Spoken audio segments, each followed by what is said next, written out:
In today's video, I'm going to teach you how to automate your workflow using Clickup Automations, a powerful tool that can save you time and streamline your tasks effortlessly.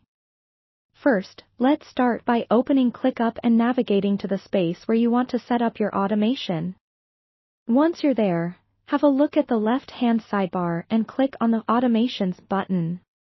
It's typically located beneath the View section, so keep an eye out for it if it's not immediately visible. After clicking on Automations, you'll be directed to the Automation Creation screen. You'll see an Add Automation button there, which is what you'll click to start configuring your new automation.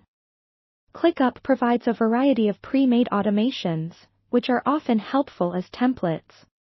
However, for this tutorial, we're diving right into creating a custom one to suit your specific needs. To begin crafting your automation, you need to understand two essential components: triggers and actions.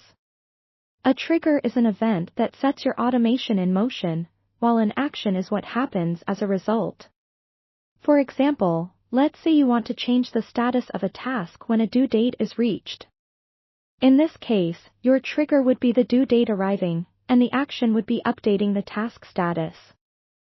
Once you identify what you want your automation to do, click on Create Custom Automation. You'll then see an option to choose a trigger. Click on the drop-down menu, and you'll be presented with various triggers like Task Created, Due Date Arriving, or Status Changed. Select the trigger that matches your requirement. For our example, you would select Due Date Arriving. Now it's time to set the action. After setting the trigger, you'll find an Add Action button. Click it and choose what you want Clickup to do when your trigger occurs. If you want to update the task status, select the Change Status option and specify the new status you desire for your task. Feel free to customize further by adding conditions if necessary, such as specifying a particular list or assignee. Once you've configured your trigger and action to your satisfaction, don't forget to name your automation so you can easily identify it later on. A descriptive name is always helpful, especially if you plan on creating multiple automations. Finally, hit Save on the top right corner to activate your automation. Congratulations! You've just set up your first automation in Clickup.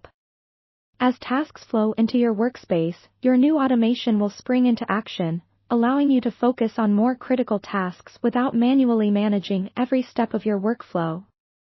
Keep experimenting with various triggers and actions to fully harness the potential of Clickup automations and enhance your productivity.